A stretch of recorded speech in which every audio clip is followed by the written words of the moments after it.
This is the second part of my interview with Derek Mills, the author of The 10-Second Philosophy. Now Derek's going to talk about how he sees this work going into a corporate environment, which of course is an area that Derek knows a great deal about. Yeah, I think, Phil, what it comes back down to is our truth. Because, whilst I've worked in the corporate world for 27 years now, the first 18 years, as you know, were disastrous, when they became different and I became happy, is when I just did me. Yeah? And what happened was that this magic thing happens. The moment I began to be me, what I call the true self, who I truly am, who I picked the spirit inside of this vessel, I became happy immediately. In those first 10 seconds, because I accepted this is me. And it's funny that when people began to turn up, when they see you doing well, how did you do that? And how come you're doing these numbers now? Actually, it wasn't about the process that I did, it's about where I came from in that process. So people began to say to me, what did you do? And I go, well, I kind of went inside, discovered myself. I gave them all this fluffy language, and they were like backing off, going, whoa, thanks very much, that's really interesting. And then I had to go back inside my genius and go, actually, this isn't about me, it's about them. So that genius allowed me to have new language to say, okay, so how do I work with them and gain that rapport with them at a level that they could get, i.e. speaking their language and entering their world, being in their world. And then as I gain that rapport, could then do the pace and lead with shifting them to somewhere else. So it wasn't about the language that I was using, it was recognizing it's not about me, it's about them, and they have that shift. So what was really, really nice for me to experience was people in the corporate world were going, I get that, and you know what, I could have more money, but I'm actually not any happier. And I've made a lot more money, but I'm still not happy. And I don't even feel like myself in my business. And I'm putting on this uniform, this suit and this tie, or these attachments, and they're not making me happy. So then I go inside and start doing some internal work and start saying, who am I really, and what does this really, really mean? What became my joy, and is still my joy, is recognizing that those in the corporate world, more now than ever before, are willing to have that kind of conversation. I've now spoken to corporates around the world and have them go, that's interesting, can we hear more about that? Because inside they're doing something. I know the work that you do is about what happens on the inside of all of us. And I think the corporates, they're human beings, like the rest of us, and have that opportunity. So I've got opportunities now to work with some large and small corporates and organisations around the world and talk in a way that they get, and to communicate in a way that they get, and have them go inside and do the shifts. But there's a real bottom line to this. The more that the individual becomes themselves in their business, or in their role, or the executive position, whatever it is, the better they get at doing that role. The better they get for their own business, the better they are for their customers, for their clients, or for their colleagues, for the organisation. So it's when people begin to recognise that I really get excited and I go, wow. So you've doubled your turnover then. How did you do that? Well, I kind of went inside and I found my own authentic self, and I spoke to my clients in a different way, and more people turned up and did more business. Oh, really?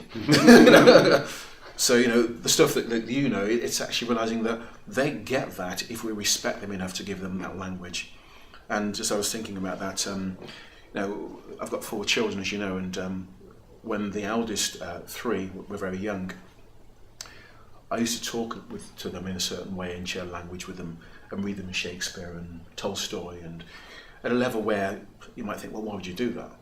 Well, because I respected them enough, and I was able to kind of shift the language a bit so they could get it. You've got great books for kids where, Charles and Mary Lamb, Shakespeare for children, where they can learn all of the greats, but get in a way and they go, so Dad, that means that I have to think from like in Hamlet and the message from Hamlet, about the truth and what's real, and look at Macbeth about being in control of your own life and controlling your own destiny, rather than what people think you are and what they determine of you, that it's actually who you are on the inside that determines your future, and that there's a price to pay for your truth, but there's a bigger price to pay if you're not your truth. And all these lessons, and Aesop's fables, I don't know if they're going in. As I'm doing, I'm thinking, I hope this is working. But then they grew up, because my eldest 3 are 16, 18 and 21 now, and boy, I've quoted my kids in my book. Because I'm thinking, that was good. And wisdom just pours out, because when we open ourselves to the wisdom that's already there, of course, it begins to flow more and more. So Now, watching you talk about that is fascinating. As you probably know, one of my skill sets is NLP, and one of the things you do with NLP and coaching to some extent is really observe people whilst paying attention, having a number of different levels of conversation. And you may already know this, but each time you talk about going inside, you do this. And you do this, you talk about this. And this is an area many philosophical positions is considered to be our centre, our chakra, where the Greeks even believe this is where our mind was. So the other thing you often find is that when, and this will be interesting for people watching, is people will go, yeah, but how do you get your truth? One of the easiest ways to do it is to observe people who are in touch with it and go, well, how are they doing it? And what you'll find is there'll be something inherent within the gesture of doing this for everyone watching it, but just by doing that sense, you'll get a kind of balance. The other thing you were doing was this at the beginning, and about talking about truth, and these movements again, prayer in Christian world, but it's not just in Christian worlds. There's Buddhism and all sorts of other places where this universal movement is considered to be, in some way, very delivering of grace and connectedness. And if you try that out. If you try this out, if you do this, if you do a normal like that, that feels good. If you do it slightly off centre, it doesn't feel the same. That's good, isn't it? And when you actually go into the centre with it, you kind of go, oh, that feels balanced. If you do it over there, it doesn't have any of the meaning. And there's all sorts of interesting things which you can just observe really people, interesting. or if you observe history, it's there to be seen. Thanks for that. Bilateral, it's called bilateral gestures, a sign of integration. Unilateral gestures, where things are on one side or the other, tend to be less integrated. But anything in the midline, and interestingly, this is also where it's just turning into a lecture from No, sorry, it's not what I'm supposed to be doing. It's great for me. That most emotions we experience here, people feel fear here. They don't tend to feel fear. So there's something very significant about this whole area, and it's just really interesting. If you review the video, you'll see yourself constantly gesturing here. So the next question, who inspires or inspired you? In a way, I've kind of began to answer that by saying, my wife and my children, because when I really wasn't myself, when I really wasn't myself and I wasn't happy, and I wasn't a great father, I wasn't a great husband, wasn't a great, brother. Almost said sister then, but wasn't a great son. And I kind of knew that, but kind of also, but didn't really realise that until I was able to go through time and look back and go, heavens. But with my wife and my children, my brothers and my sisters and my father, they just loved me. And they loved me all the way through. And part of the greatest pain for me came as I realised that actually, that my family, were earth angels. There's a thing, that if heaven sends you an angel into your life, or angels into your life, spend time with them. And I didn't do that for a very, very long time. And so it was around, so by listening and watching and feeling how they were with me and the love they gave unconditionally, they're my greatest inspiration. And my kids, my children, I see them and things that they do and they say, and I'm going, wow, they're amazing. Not because they're, Einstein or Henry Ford or whatever, because they're just in doing themselves. They're far more themselves, from my way of observing them, than I ever was at a similar age. And even before I had this awareness, it's still kind of realising that, wow, I just love them. So there's no one I've ever met in my life, or any great teacher that I've seen or read the book or whatever, where I've gone, well, actually my 8-year-old on the bed in Ireland a few years ago, and I was just writing out some notes for this book, and there's the 10-second philosophy book, and then all these phrases throughout the book about how to get into the true self. And she was kind of coming on the bed and saying, "What are you doing, Dad? What are you doing?" And took her on holiday. And I said, "I'm doing this thing." And I said, "Well, here's some stuff I've been writing." And she was 8 years old, but Phil, blew me away, because she then said, "Okay," she said, "I'm going to write a book." So I gave her one of the bits of paper, and she said to me, "My book is called 15 Seconds to Think." And she wrote this down. I said, "Okay, so write some phrases in. I'm doing some phrases." And one of the first things she wrote was, "Little things make up your life."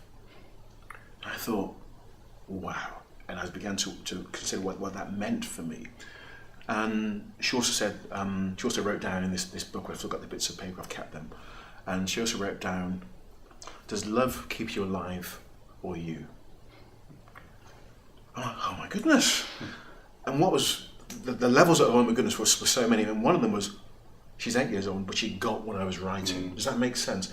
Her spirit took to the content. I mean, even I, who share stuff with my kids, wouldn't have thought she'll get this at 8. But because she saw what I was writing, this is about when we respect people around us, and our children especially, about what their spirit can absorb and get from the mind, get from the ego, or get from their spirit. When we respect them, we open it to them. They can do far more with that stuff than we could ever expect. Because she came back with, about the little things making up your life. And I know I kind of waxed lyrical about that, but because I'm realising 8 years on the planet, she got the meaning of the philosophy at 8 and was then being able to go inside herself and articulate what that meant and how what it represented to me, and that was like, well, so I don't care which teacher you are, beat that. And little things that my son Sebastian has said to me, in describing things, and now daughter Rochelle, my daughter Yasmin, just little things that come out, and I go, oh my goodness, there's a genius inside this, because there's a connection to wisdom. And I know what I really want to do is have them hold that space, so the world doesn't make them shift and change away from that. So they get to 30, 40, 50 going, who am I? And then spend the next 30 years wanting to get back to themselves. I want them to hold themselves. And if we can create that space and allow them that space to just be who they are and to hold that truth, they'll be happier than anything the world can offer. And it's about what they can offer the world from that place. A long answer to a short question. No. Beautiful answer, lovely. What should we talk about next? So many things. We just spent an hour and a half talking over lunch about many things. Tell us a little bit more about your book.